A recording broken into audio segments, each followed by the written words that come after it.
ఇర్మియా గ్రంథం 18వ అధ్యాయం.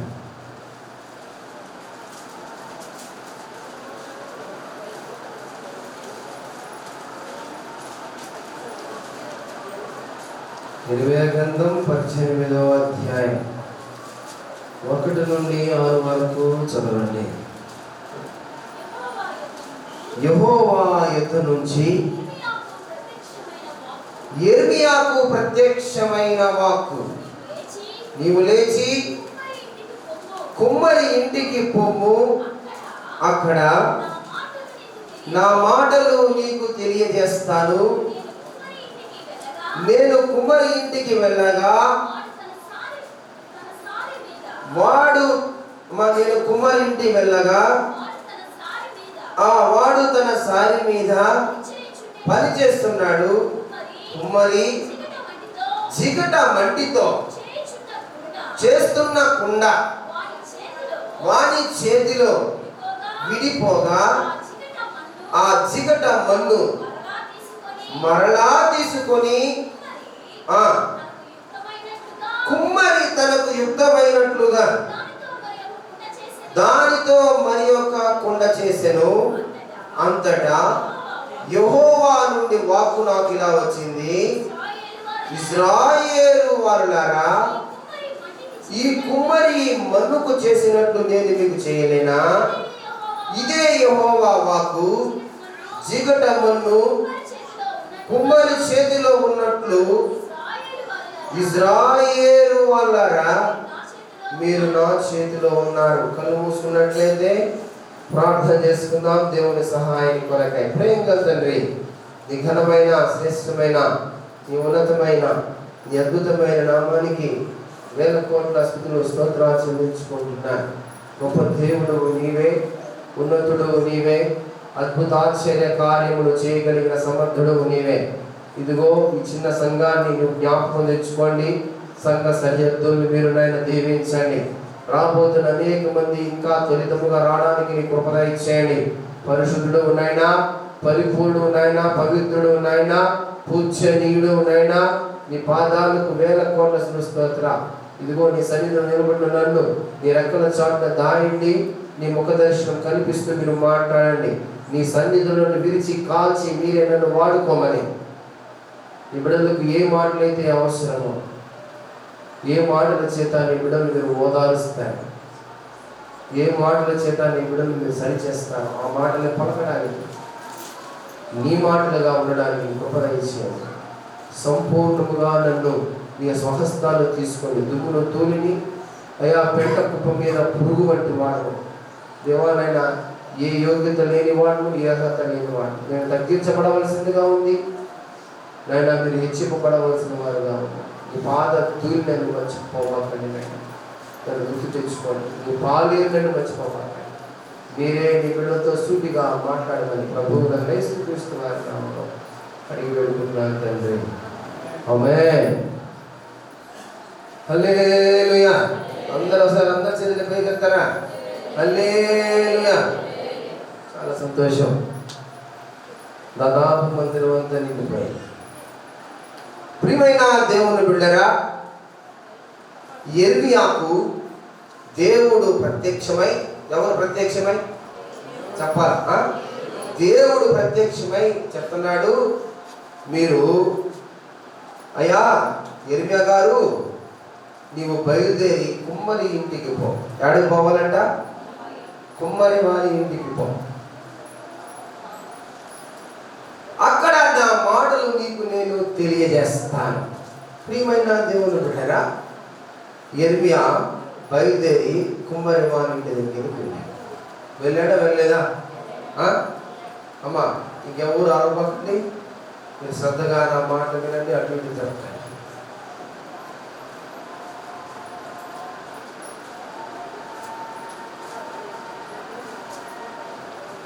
కుమ్మరి ఇంటికి పోయిన వెంటనే కుమ్మరి సారి మీద కుండను తయారు చేస్తా ఉన్నాడు. దేని తయారు చేస్తున్నాడు? కుండను తయారు చేస్తా ఉన్నాడు. నేను కుమ్మరి ఇంటికి వెళ్ళగా వాడు సారి మీద పని చేస్తూ ఉన్నాడు. ఏం పని చేస్తున్నాడు?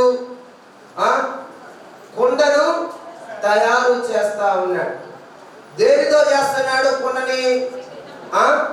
చికట మట్టితో కుండను తయారు చేస్తా ఉన్నాడు. అయితే చికట మట్టికి చికట మొండుగా తయారవడానికి ఏమేమి కావాలా? ఏమేమి కావాలమ్మా? మట్టిలో నీళ్ళు పోయాలి. ఏం పోయాలి? మట్టిలో నీళ్లు పోసి తర్వాత దాన్ని బాగా తొక్కాలి. తొక్కంగా ఏమైపోతుంది? దానిలో జిగట వస్తుంది. ఏంటంట? జిగట వస్తుంది. అయితే ఆ జిగట రావడానికి శ్రేష్టమైన మట్టిని ఎన్నుకోవాలా. తర్వాత ఏం పోయాలి? దాంట్లో నీరు పోయాలా. నీరు పోసిన తర్వాత ఏం చేయాలి? దాన్ని బాగా తొక్కాలి. తొక్కంగా ఏమొస్తుంది? దాంట్లో జిగట వస్తుంది. నేనంటాను, ఆ మట్టిలో నీరు పోసి బాగా తొక్కంగా జిగట వస్తుంది కదా, మన్ను నీరే ఉంటాయా? ఇంకేమైనా మట్టిలో ఉంటాయా? ఇంకేమైనా మట్టిలో ఉంటాయంటారా? ఏముంటాయి? రాళ్ళు ఉంటాయి. ఇంకా ఏం పెంకులు ఉంటాయి? చిల్ల పెంకులు ఉంటాయి, గాజు పెంకులు ఉంటాయి, ముళ్ళు ఉంటాయి, చెత్త చెదారం మొత్తం తొక్కగా కనిపిస్తుంది, బయట పారాయి. అయితే నేనంటాను, తొక్కేటప్పుడు ముళ్ళు గుచ్చుకుంటాయా? గుచ్చుకోవా? గాజు పెంకులు గుచ్చుకుంటాయా? గుచ్చుకోవా? తర్వాత చిల్ల పెంకులు గుచ్చుకుంటాయా? గుచ్చుకోవా? ఖచ్చితంగా గుచ్చుకోవాల్సిందే. గుచ్చుకున్న తర్వాత ఏం జరాలా? రక్త కాలంలో నుంచి ఖచ్చితంగా రక్తం మటుకు ప్రతి కుమ్మరికి కొండను తయారు చేసేటప్పుడు అది తొక్కుతున్నప్పుడు కొంచెం బ్లడ్ దాంట్లో ఆ మట్టిలో జిగట మట్టిలో పడాల్సిందే. పడకుండా జిగట మన్ను కాదు. ప్రియమైన దేవుని బిడ్డలారా, అయితే ఈయన పోయేసరికి జిగట మన్ను ముద్దను సారి మీద పెట్టుకొని దాన్ని కుండగా చేస్తా ఉన్నాడు. ఏం చేస్తున్నాడు? దాన్ని కుండగా చేస్తా ఉన్నాడు. చేస్తా ఉన్నప్పుడు ఆ కుండ అంట విడిపోయింది. ఏంటంట? ఏంది కుండ విడిపోవడం? ప్రియమైన దేవుని బిడ్డరా, జిగట మన్నును తీసుకున్నాడు, దాన్ని తీసుకొని సారి మీద పెట్టాడు. కుండను తయారు చేసేటప్పుడు అది విడిపోయింది.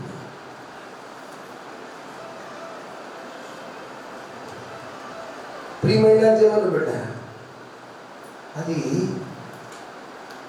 కుండగా చేయబడవలసిన మట్టి ముద్ద అది కుమ్మరి చేతిలోనే విరిగిపోయింది. నాకు ఈ మాట జరిగినప్పుడు చాలా బాధేసింది.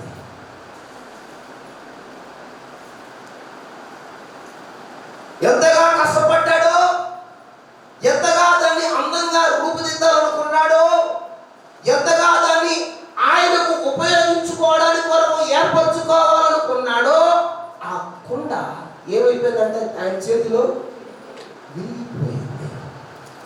ఇదంతా ఎవరు గమనిస్తున్నాడు? చెప్పాలా? ఎవరు? ఇర్మియా ఇదంతా గమనిస్తా ఉన్నాడు. విరిగిపోయిన జిగట మన్నును ఏమైనా తీసి పారేసాడా? ఏం చేశాడంట ఆయన? మరలా ఆ ముద్దను తీసుకొని మళ్ళా దాన్ని ఎక్కడ పెట్టాడు? సారి మీద పెట్టాడు. నేనంటాను, దాన్ని మరలా తీసుకున్నాడంటే అది ఇంకా జిగటగా ఉంది. అది ఎండిపోలా, అది పనికి రాకుండా పోలా. ఆయన చేతుల్లోనే తిరిగిపోయింది. మళ్ళీ ఆ జిగట ముద్దను తీసుకొని ఏం చేసినాడు? సారి మీద పెట్టాడు. సారి మీద పెట్టి జిగట మన్ను మరలా తీసుకొని కుమ్మరి తనకు యుక్తమైనట్లుగా దానితో మరొక కుండను చేశాడు. ఆయనకు ఇష్టం వచ్చేటట్లు చేసుకున్నాడు. మొదట దాన్ని కొండగా చేయాలనుకున్నాడు, అదేమైపోయింది? మళ్ళీ ఆ జిగట ముద్ద తీసుకొని ఎక్కడ పెట్టాడు? సారి మీద పెట్టి ఆయనకు ఇష్టం వచ్చేటట్లుగా చేసుకున్నాడు. ప్రియమైన దేవుని బిడ్డరా, ప్రియమైన దేవుని బిడ్డరా,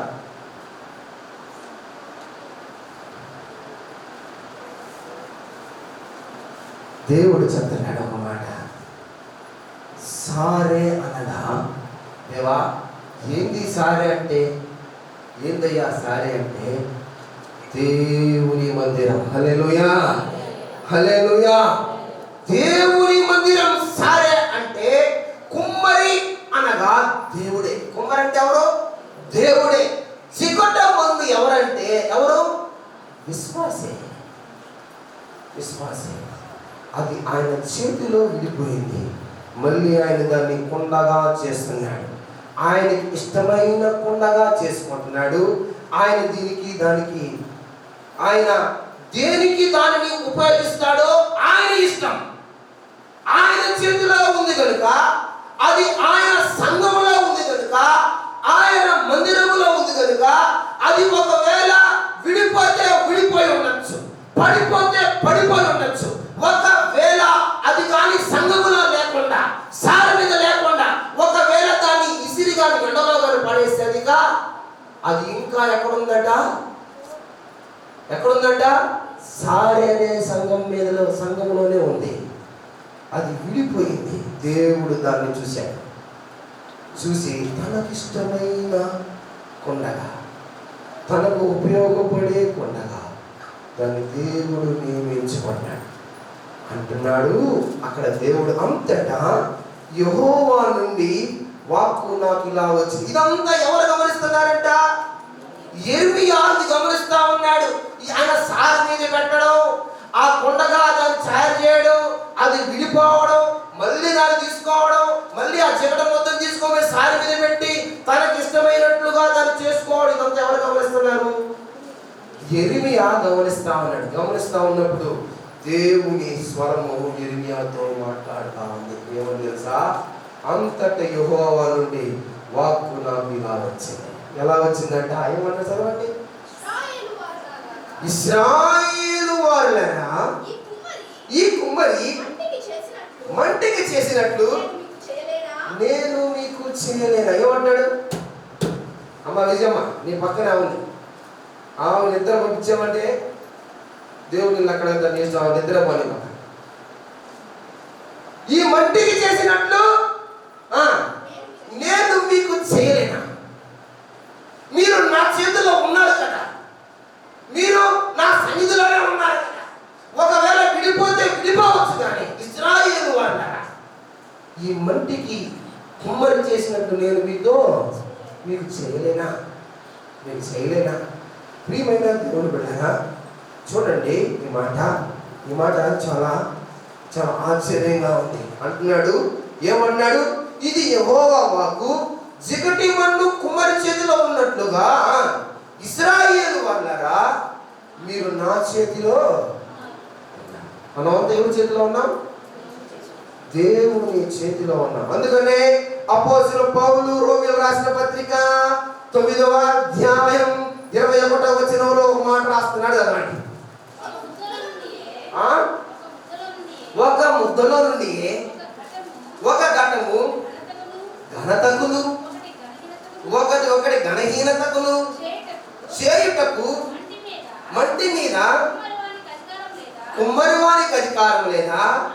అలాగనే దేవుడు తన ఉగ్రతను అగపరచుటకును, తన ప్రభావాన్ని చూపుటకును నిశ్చయించిన వాడై నాశనములకు సిద్ధపడి ఉగ్రతా పాత్రమైన ఘటములను ఆయన బహు దీర్ఘ శాంతముతో సహించలేని. ప్రియమైన దేవుడు, ఇదిగో దేవుడు ఇంకా నిన్ను సహించాలనుకుంటున్నాడు. దేవుడు ఇంకా నిన్ను భరించాలనుకుంటున్నాడు. ఎందుకు తెలుసా? నువ్వు ఇంకా ఆయన చేతిలోనే ఉన్నావు. ఆయన చేతిలో ఉన్నంత వరకే నీకు క్షేమం. నీవు విడిపోయినా, నీవు పడిపోయినా, నువ్వు దిగజారిపోయినా ఆయన చేతిలో ఉన్నంత వరకే. అందుకనే చూడండి, ఇట్లాగని నేను పాపాలు చేస్తా ఉంటే సరిపోతుంది అనుకుంటారేమో. సామెతలు 29వ అధ్యాయం 1వ వచనంలో ఒక మాట రాస్తున్నాడు. సామెతలు 29వ అధ్యాయం 1వ వచనంలో ఒక మాట రాస్తున్నాడు. ఎన్ని మారులు గతించినను లోబడని వాడు మరి తిరుగు లేకుండా హఠాత్తుగా నాశనమగును. నేను దేవుని మందిరంలో ఉంటున్నాలే, దేవుడితో ఉంటున్నాలే, దేవుడు పాటలు పాడుతున్నాలే, ప్రార్థన చేస్తున్నాలే, వాక్యం చదువుతున్నాలే, ఇంకా దేవుడితో ఉంటున్నాలే, ఎన్ని తప్పులు చేసినా ఎన్ని పొరపాటు చేసినా నన్ను క్షమించేస్తాడులే అనుకుంటున్నావేమో. ఒకవేళ నువ్వు ఆయన చేతిలో లేకపోతే ఎన్నిసార్లు గద్దించినను లోబడిన వాడు ఏందంట? ఏమి లేకుండా, ఏమి లేకుండా అందరూ చెప్పాలి, ఏమి లేకుండా తిరిగే లేదు. హఠాత్తుగా మరణిస్తాడు అని అంటున్నాడు. కుమ్మరివాడు మట్టికి చేసినట్టు నేను మీకు చెప్తున్నా. మీ మీద ఎంతో ఉగ్రతున్నా, ఎంతో పాపం ఉన్నా, భయంకరమైన పరిస్థితుల్లోనూ కొట్టిమిడలాడుతున్నా ఈరోజు దేవుడు మీతో మాట్లాడుతున్నాడు. ఏం తెలుసా? ఇంకా మీరు నా చేతిలోనే ఉన్నారు. మిమ్మల్ని మీ మీద జాలి చూపించాలనుకుంటున్నాను, మిమ్మల్ని భద్రపరచాలనుకుంటున్నాను, మిమ్మల్ని కాపాడాలనుకుంటున్నాను. ఇశ్రాయేలు వాళ్ళారా, మీరు నా చేతిలో ఉన్నారని మర్చిపోవాలి. కుమ్మరివాడు మట్టికి చేసినట్టు మీకు నేను చేయగలను. మీరు పడిపోయిన లేవనెత్తగలను. మిమ్మల్ని ప్రేమిస్తున్నాను, మిమ్మల్ని దగ్గర తీసుకుంటాను, మిమ్మల్ని ఆదరిస్తాను. అంటే దానికి కూడా ఇదిగో, దానికి కూడా ఏముంటుంది? ఏముంటుంది దానికి కూడా? కొంత పీరియడే ఉంటుంది. అన్ని సమయాలు మన అనుకోబాకండి కదా. దేవుడు త్రోసివేసిన రోజు కూడా ఆ రోజు దాకా తెలుసుకోకూడదు, మనం సరి చేయబడాలా. ప్రియమైన దేవుడు బిడ్డలారా, యెషయా 68వ అధ్యాయం 8వ వచనంలో ఒక మాట రాస్తున్నాడు, చదవండి టక. యెషయా 68 అమ్మా, 66:8 చదవండి. 2వ తిమోతి రాసిన పత్రిక 2వ అధ్యాయం 20 నుంచి 21 వరకు చదవండి.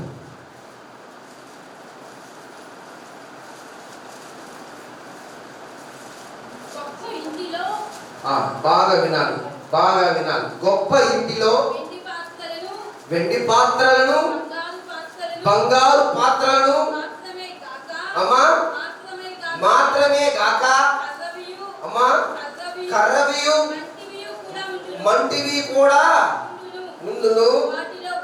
వాటిలో కొన్ని ఘనతకును కొన్ని ఘనహీనతకును వినియోగింపబడును. ఎవడైనను ఏటిలో అంటమ్మా, వేటిలో చేరక ఘనతకును ఘనహీనతకును ఎక్కడ ఉన్నాయండి? ఎవరింట్లో ఉన్నాయంట? గొప్ప ఇంట్లో ఉన్నాయంట. ఇవి దేనికి ఉపయోగపడుతున్నాయంట? ఘనతకు ఉపయోగపడుతున్నాయంట, ఘనహీనతకు ఉపయోగపడుతున్నాయంట. ఎవడైనను దీనిలో చేరక తన్ను తాను పవిత్రపరుచుకొని ఎడల వారు పరిశుద్ధపరచబడి యజమానుడు వాడుకొనుటకు అర్హమై సత్కార్యములకు సిద్ధపరచబడి ఘనత నిమిత్తమైన పాత్రయుండును. ప్రియమైన దేవుని బిడ్డలారా, ఈ పాత్రలు, ఈ కొండలు దేనికి పనికొరాలో తెలుసా? యజమానుని ఘనత కొరకు మాత్రమే ఇవి ఉపయోగపడేటట్లు ఉండాలి. ఎవరి కోసం ఉపయోగపడాలంటే మనం యజమానుని ఘనత కొరకు మాత్రమే ఉపయోగపడాలి. గొప్ప ఇంట్లో ఉన్నాయి, అవి ఘనత కోసం, తర్వాత ఘనహీనత కోసం ఉపయోగపడే ఉన్నాయి. అయితే మీరు వాటిలో చేర్చబడకూడదు. దేవుడిలో చేర్చబడాలంట యజమానుని ఘనత కొరకు ఉపయోగపడే పాత్ర, ఒక పాత్ర. అది యజమాని కొరకు మాత్రమే ఉపయోగపడద్ది. ఇది దేనికి కూడా, ఎవరి ఘనతకు కూడా ఇక అది ఉపయోగపడదు. అది మనుషుల ఘనతకు అసలు ఉపయోగపడదు. అధికారుల ఘనత కొరకు ఉపయోగపడదు. అది రాజుల ఘనత కొరకు ఉపయోగపడదు. అది యజమానుని ఘనత కొరకు మాత్రమే ఉపయోగపడే పాత్ర. యెహోవా మేము చిగటమన్ను, నీవు మాకు కుమ్మరి వాడవు, మేము చేతి పని అయి ఉన్నారు. ప్రియమైన దేవుని బిడ్డలారా, ఆయన మనకు కుమ్మరి. ఎవరంట? కుమ్మరి. ఆయన ఇష్టం వచ్చినట్లు మనం చేయొచ్చు కదా. మనం పాత్రగా చేయొచ్చు, కొండగా చేయొచ్చు. మనలో ఆయన ఇష్టం వచ్చిన ఆకారంలో మనం పోల్చుకోవచ్చు. నువ్వేది నన్ను ఇట్ట చేయకుండా అట్ట చేసినవని కుమ్మరిని బట్టి అడుగుద్దా?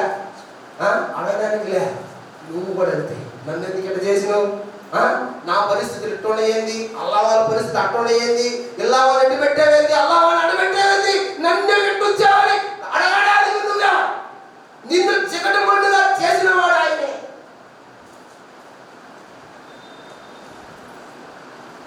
నీరు పోసి నిన్ను కాలతో తొక్కి నువ్వు పాత్రగా కొండగా ఉపయోగపడటానికి శ్రమ వచ్చిన వాడు ఆయన. నీకోసం రక్తం చిందించిన వాడు. అమ్మా ఇతరబాబు నా సేవకుడు, నీకోసం రక్తం చిందించిన వాడు ఆయన. నిన్ను ఒక రూపులోకి తీసుకురావడానికి దేవుని సంఘం అనే సారి మీద పెట్టిన వాడు ఆయన కదా. కాదంట నేను ఇట్లా ఉంటానేది అట్లా ఉంటానేది ఆడడానికి వీళ్ళే. నీకు ఆ స్కోప్ లేదు అసలు. ఆయన నీ చేతితో, ఆయన నిన్ను ఆయన చేతిలో తీసుకోకపోతే నువ్వేమైపోదువు. ఆయన నిన్ను ఆ చేతిలో ఎత్తి పట్టకపోతే నీ బ్రతుకేమైపోవును, నీ స్థితిగతులు ఏమైపోవును. దేవుడు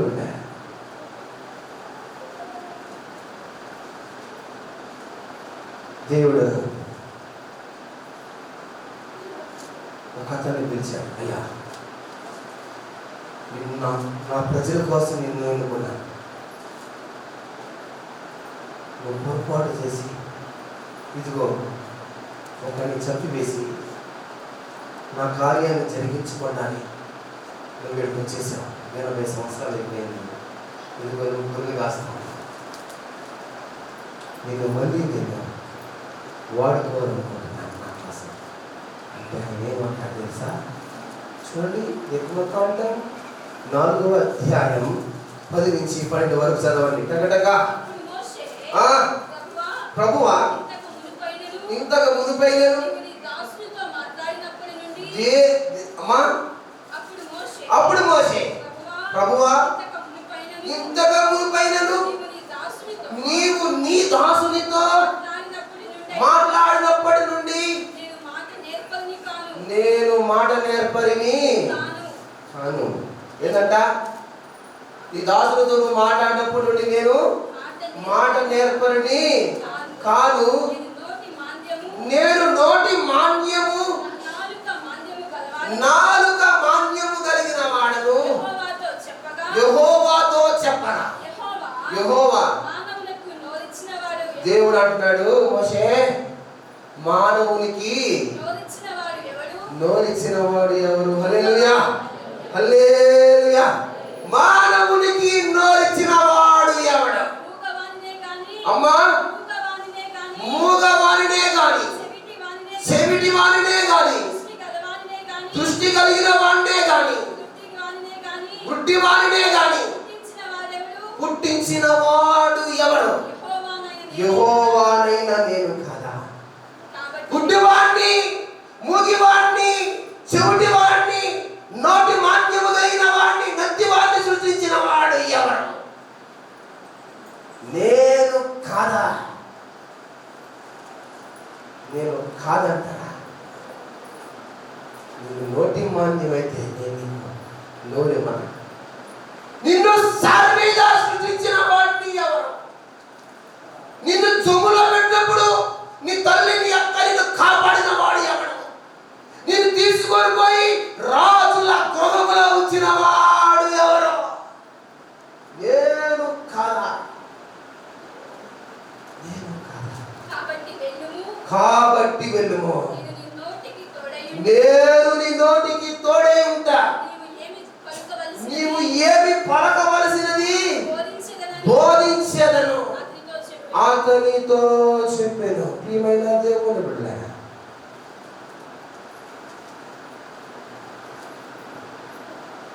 దేవుడు మనిషిని వాడుకోవాలనుకుంటే చూపు లేకపోయినా నోరు లేకపోయినా ఆయన కోసం ఉపయోగపడాలి అని తపన ఉండాలి. కానీ ఏ విషయంలో నీవు అల్పునిగా ఉంటేవో ఆ విషయంలో నువ్వు ప్రావీణ్యుడిగా చేయడానికి ఇష్టపడే దేవుడు కావాలి. ప్రియమైన దేవుడు ఆయన కోసం ఉపయోగపడాలనుకోవాలంతే.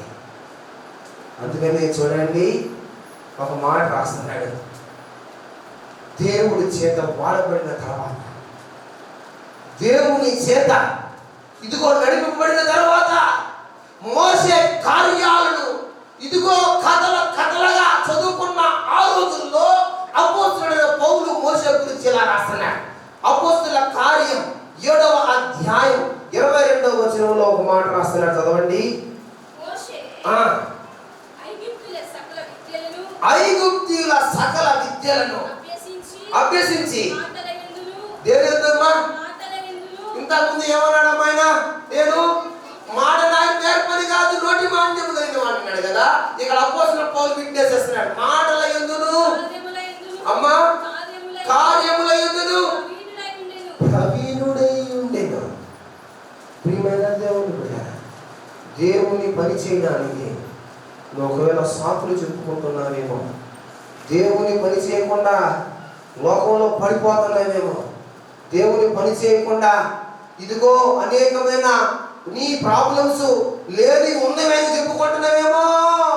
నిన్ను ప్రతిదీ అనుక్షణం గమనిస్తున్న దేవుడు నీ లోపాలు తెలుసు, నీలో ఉన్న మంచి గుణగుణాలు ఆయనకు తెలుసు. వాడుకోవాలనుకుంటే ఆయన ఎంటనే వాడుకుంటా. మోసే నేను సృష్టించింది నేను కాదు. మోసే నీ తల్లి గర్భంలోనే నేను ఎన్నుకున్నవాడు. నేను నోటి మాన్యం కలిగిన వాడు కాదు. నాకు ఈ నోటికి నేను కోరడం ఏమంటారట? నోటికి నేను కోరడం ఉపయోగపడు నా కోసం. నీ దేవుడైన యెహోవా కోసం నువ్వు ఉపయోగపడు.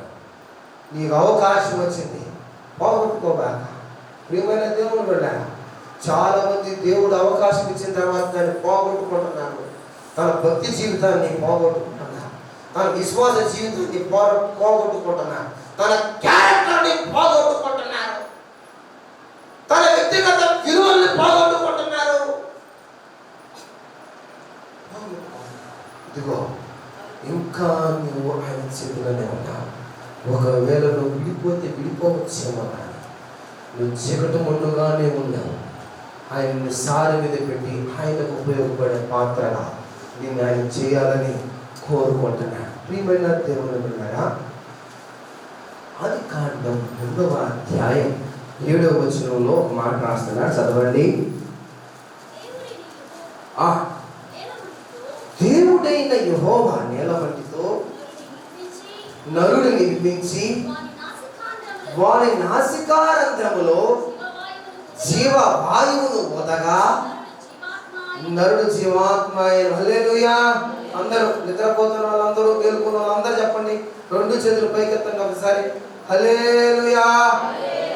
ప్రియమైన దేవుని బిడ్డలారా, చూడండి ఒక మాట. ఇప్పుడు మీకు నేను ఒక మాట జ్ఞాపకం చేయదలుచుకున్నాను. కొండ దేనితో సృష్టింపబడిందని చెప్పాను? మనిషి. కొండకి మనిషికి ఏమి తేడా ఉందంటారా? అది చెప్పాలి.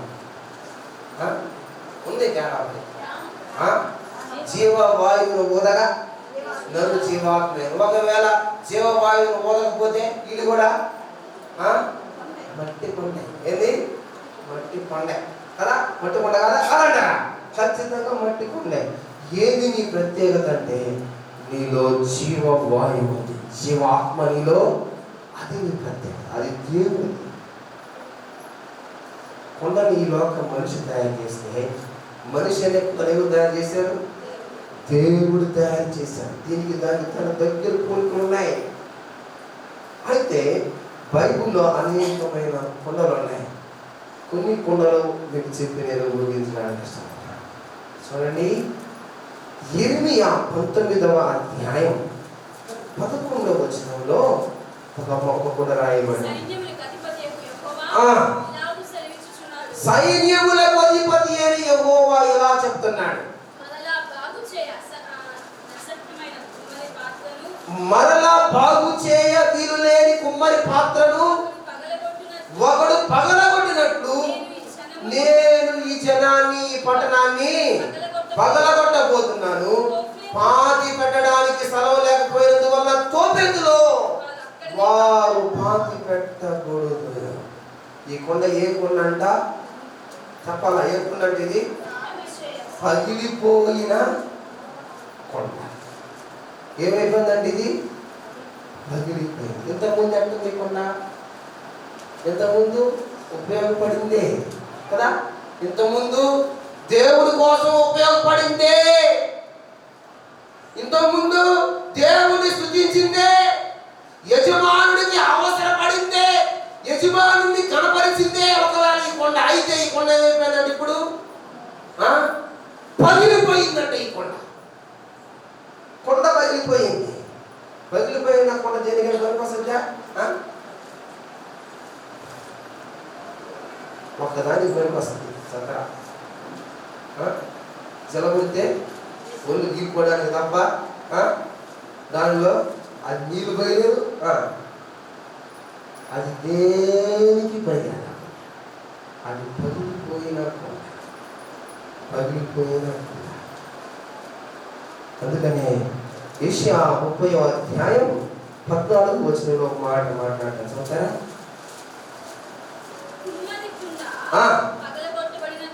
కుమ్మరి కుండ పగలగొట్టబడినట్లు ఆయన ఏమీ విడిచిపెట్టక దానిని పగలగొట్టును. చాలా ఏంటంటమ్మా? కుమ్మరి కుండను పగలగొట్టబడినట్లు ఏమీ విడిచిపెట్టగా దాన్ని పగలగొట్టు. ఇప్పుడు నేను అంటున్నా ఒక మాట, మీరు బాగా చెప్పాలి. కుమ్మరి కుండను ఎందుకు పగలగొట్టారు? ఎందుకు పగలగొట్టాల్సిన అవసరం ఏర్పడింది? చెప్తారా? అది పనికి రానప్పుడు, తర్వాత సరిగ్గా రానప్పుడు ఓకే, తర్వాత కుమ్మరి కుండను పగలగొట్టాడు. దానికి అది దాంట్లో ఏమి పోసినా కూడా ఇక ఏముండదు. సిల్లులు పడినప్పుడు ఏం అది చెప్పండి, ఏమన్నప్పుడు సిల్లులు పడినప్పుడు దానికి ఏమంటే చిన్న చిన్న రంధ్రాలు పడి, దానికి రంధ్రాలు పడింది. ఎన్నిసార్లు దాన్ని ఉట్టబెట్టావు చిన్నప్పుడు? బిందులు వాటికి మోటార్ లేకపోతే ఏం చేయాలా? మోటార్ వేస్తారు, లేకపోతే మోటార్ వేసి అది ఇంకా ఉపయోగపడకపోతే ఏం చేస్తారు? దాన్ని గుడ్ల గిడ్లు పెట్టి నీళ్లు తీసుకొస్తే భుజాలన్నీ తడిసిపోతాయి కదా. అది ఉపయోగపడదు కాకుండా చూశాడు అబ్బా దీంతో ఏడలేకపోతున్నాను. ఇంట్లో పెడితే ఇంట్లో ఉరుపు, ఇంట్లో పెడితే ఇంట్లో ఉరుపు, భుజం పెట్టుకుంటే భుజం ఉరుపు, ఇల్లంతా దీనివల్ల ఖరాబ్ అయిపోతుంది. కొండ వల్ల ఇది చిల్లుబడిపోయింది. ఇక ఇది వదిలా తీస్తే ఏమలేమరా ఆయన అని చెప్పి ఏం చేశాడు? దాన్ని కుమ్మరి పగలగొట్టినట్లు ఆయన కూడా పనికిరాని విశ్వాసం, చిల్లులు పడిపోయిన విశ్వాసాన్ని ఇక బాగు చేయలేని పరిస్థితుల్లో ఎంత వాక్యము విన్నా, ఎంత బలమైన ఆత్మీయ మాటలు వింటున్నా, ఇంకా చిల్లి జీవితంలోనే ఉన్న కొండలు ఏం చేశాడంటే ఆయన పగలగొట్టేస్తాడు. పగిలిపోయిన తర్వాత నువ్వు దేనికి ఉపయోగపడ. ఒకప్పుడు నీ ఇంట్లో పెట్టుకునేవారు, ఇప్పుడైతే నిన్ను తిప్పులో కొట్టారు. కారణం నువ్వు ఉపయోగపడనుకున్నది పగిలిపోయిన కొండని. మా విరాక ప్రార్థన ముందు సంగస్తులేక పగిలిపోయిన కొండలుగా మన జీవితాలు దేవుడికి అయిష్టమైన బ్రతుకులు ఆయనకి ఇష్టం లేదు. ఆయన తీసి పగలు కొట్టేస్తాడు. ఒకవేళ అటువంటి కొండగా మనం ఉంటే ఈ మధ్యాహ్నం కాలం కదా బొల్లకు సమీపిస్తున్న నువ్వు సరి చేయబడతావు. నువ్వు చిల్లిగా ఉన్నప్పుడేమైనా నాకు మాట్లాడు అనేకమైన చిల్లు జీవితంలో నిన్ను గర్వపరచలేని పాత్రగా, నిన్ను గర్వపరచలేని కుండగా, నీకు ఉపయోగపడలేని వాడిగా దానిగా నేను ఉన్నానయ్యా. పగలగొట్టబాకయ్యా. ఇదిగో నన్ను మళ్ళీ కొండగా చేయి. నేను నా అతుకులు పూర్తి చేయాలి. నేను నీ సంపూర్ణతలో రావడానికి ఇష్టపడుతున్నాను. అది మధ్యాకాల సమయం నన్ను దేవుడు అడగాలి. దేవుడు వెళ్ళారా? మరొక కొండని మీకు పరిచయం చేయదలుచుకున్నా. ఎహెజ్కేలు 24వ అధ్యాయం 6వ వచనంలో ఒక మాట రాస్తున్నాడు. కాబట్టి ఎవరంటమ్మా సెలవిచ్చేది? ప్రభువైన యెహోవా సెలవిచ్చేది ఏమనగా, నరహంతకులున్న పట్టణమునకు శ్రమ. అమ్మా ఏ కొండమ్మా ఇది? మట్టి గల కొండ. మట్టి గల కొండ కాదు ఇది. ఏంటిది? మట్టి కలిగిన కొండ. మానకుండా మట్టి కలిగిన కొండ నీకు శ్రమ చాలు. ప్రియమైన దేవుని బిడ్డలారా, శతాబ్దాలు పెరిగిపోతున్నా ఇది మటుకు మట్టి కలిగిన కొండగానే.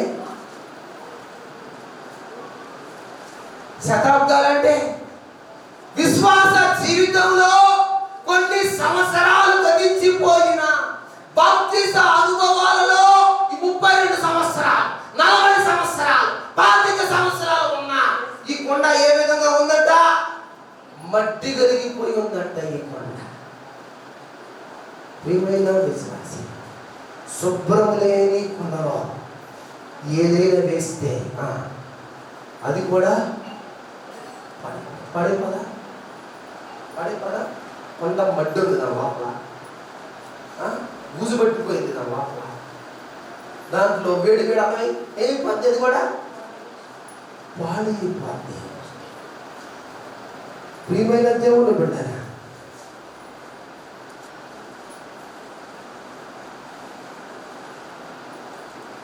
మట్టి కలగకుండా ఒకవేళ మీలో ఉంటే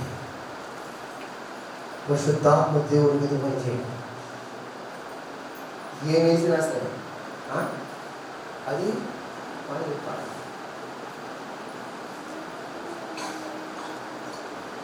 ఇష్టం లేని దేవుడికి మట్టి కలిగిన కొండలో శతాబ్దాలు జరిగిపోతున్నా మట్టిగానే బ్రతుకుతుంటే ఇంకేమైనా లాభం ఉందంటారా? శతాబ్దాలు జరుగుతూ ఉంటే, ఇంకా మట్టిగా బ్రతుకుతా ఉంటే, నీ కొండలో ఏదేసినా సరే అది చెడిపోతా ఉంటే, పరిశుద్ధాత్మ దేవుడు కూడా నీ కొండలో ఉన్నాడు కదా. అమ్మో ఇది మట్టి పెడుతున్నాడు. దేవుడు కూడా ఇది యెరూషలేముకు విరోధమైన ప్రవచనం. యెరూషలేముతో మాట్లాడుతున్నాడు. ఇశ్రాయేలు ప్రజలారా, మీరు మట్టి పట్టిపోయి ఉన్నారు. క్రైస్తవ సంఘాలారా, క్రైస్తవ విశ్వాసులారా, మీరు వారం వారం మందిరాలకు వస్తున్నారు కానీ మీరు మట్టి పట్టిపోయి ఉన్నారు.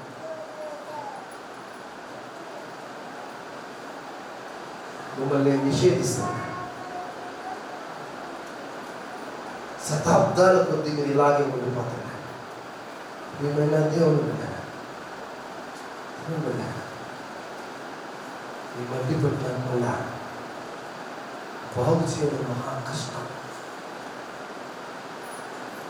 ఇది మళ్ళీ కాల్చబడాలి. ఏం పడాలి?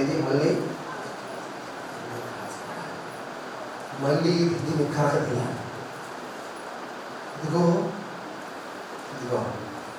మళ్ళీ కాల్చబడాలా, మళ్ళీ కరగతీయాలా, మళ్ళీ నీలో ఉన్న ఆ చెత్తని, ఆ దుమ్ముని మొత్తాన్ని తీసేసి మళ్ళీ బాగా తొక్కి ఏం చేయాలి? మళ్ళీ జిగట ముందుగా చేసి సారి అమ్మో, ఇది మామూలు విషయం కాదు.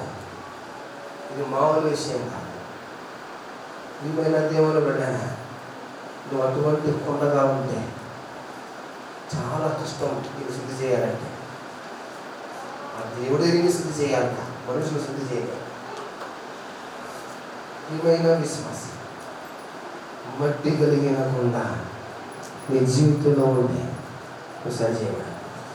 దేవుని పాదాల దగ్గర ఏడు, దేవుని దగ్గర కనిపెట్టుకో, దేవుని దగ్గర నీ పాపాలు ఒప్పుకో, నీ మట్టిని, నీ పాపం అనే మట్టిని తీసేసుకో. ఆయన దగ్గర కన్నీరు కాల్సి ముద్దయిపో, ఆయన దగ్గర కరిగిపో, చికటం అన్నీ అయిపో. ఆయన దగ్గర నేను ఆయన మళ్ళీ సారి మీద పెట్టి నేను మంచి పాత్ర చేయడానికి ఇష్టపడతాను. ఒకవేళ అటువంటి రిపెండెన్స్ నువ్వు లేకపోతే అంతం మట్టిగానే ఉంటుంది, మట్టిగానే చచ్చిపోతావు. నీకు లోకం మంచినంతో దేవుడు మంచివాడు అన్నాడు. నీ దేవుడు పెట్టారు. మూడవ విషయం చూడండి, మూడవ విషయాన్ని పాదం తీసుకువస్తున్నాను. మూడవ విషయం ఓటి కొండ. ఏది?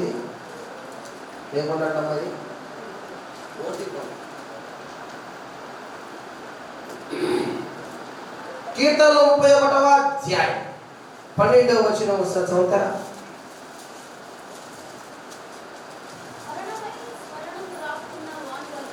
అమ్మా, మరణమై స్మరణకు రాకున్న వాని వలె మరువబడితిని, ఓటి కొండ వంటి వాడనైతిని.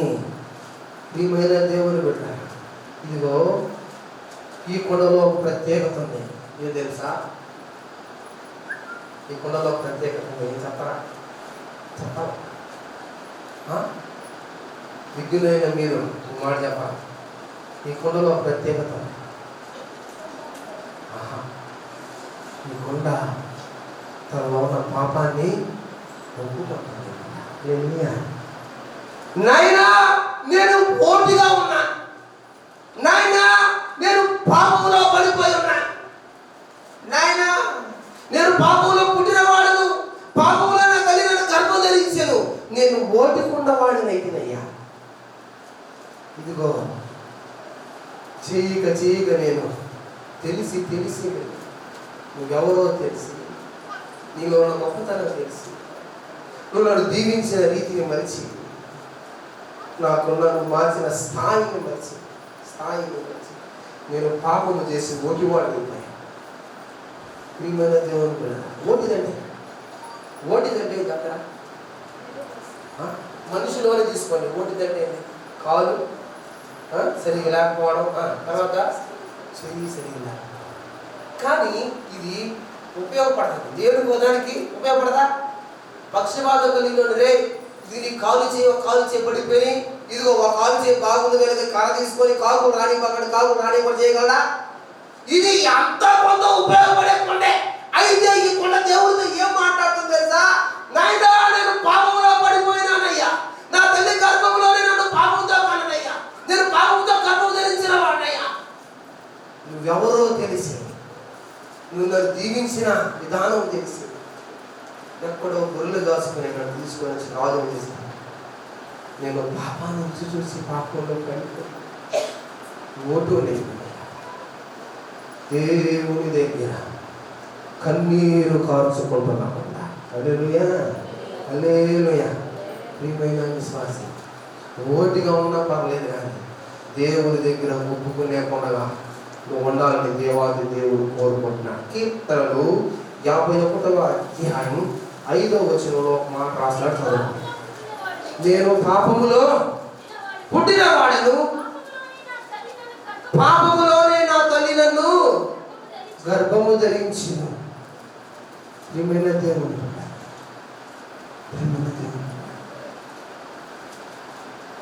దేవుని దగ్గర ఒప్పుకుంటున్నా ఓడిపోయినా. ప్రియమైన విశ్వాసి, నేను ఒక మాట చెప్పనా? నాటి క్రైస్తవ సంఘాలు అందరూ ఓటి కొడాలంటుంది. హల్లెలూయా హల్లెలూయా. అందరికి ఓటి బతుకులు ఉన్నాయి, అందరికి లోపాలు ఉన్నాయి. అందరూ పాపము చేసి దేవుని మహిమను పొందలేకపోయిన వారే. అయితే ఇకుండా దేవుని దగ్గర ఒప్పుకుంటున్నాను, నేను ఓటిగా ఉన్నాను, నన్ను సరిచేయండి, నేను ఓటిగా ఉన్నాను, నన్ను మార్చు. నేను ఓటిగా ఉన్నాను, నన్ను బాగు చేయి. ప్రియమైన దేవుడు ఉన్నాడు, ప్రియమైన దేవుడు ఉన్నాడు. నువ్వు సరిచేయబడాలని దేవాతి దేవుడు కోరుకుంటున్నాడు. నువ్వు సరిచేయబడితే ఇదిగో నేను మంచి రూపులోకి తేవడానికి ఇష్టపడతాను. నేను ముగ్గు చేస్తాను, టైం అయిపోతుంది కదా. ఇదిగో నేను ఒక మాట చెప్పాను, నీకోసం రక్తం కాచి, నీకోసం ప్రాణం పెట్టి, నీకోసము నిన్ను ఒక రూపులోకి తేడానికి కొరకు, ఇదిగో ఓటి గుండగా బ్రతుకుతున్న నిన్ను, ఇదిగో మళ్ళీ నిన్ను ఒక రూపానికి తేవడానికి కొరకు ఆయన శిలువలో రూపాన్ని పోగొట్టుకోలేదా? నిన్ను మళ్ళీ చికట మండుగా తేవడానికి కొరకు, ఇదిగో గట్టిపడిపోయి, ఇదిగో గుచ్చుకునే అనుభవాలు ఉన్న నిన్ను, ఇదిగో మళ్ళీ చికట మండుగా తేడానికి ఆయన నీ కోసం చారలుగా ఒంటి మీద కొట్టించుకోలేదు.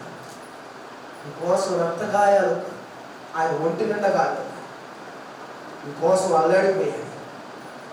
కేవలం నిన్ను రూపులోకి తేడానికి, కేవలం ఆయన స్వరూపంలోకి నిన్ను మళ్ళీ మార్చడానికి.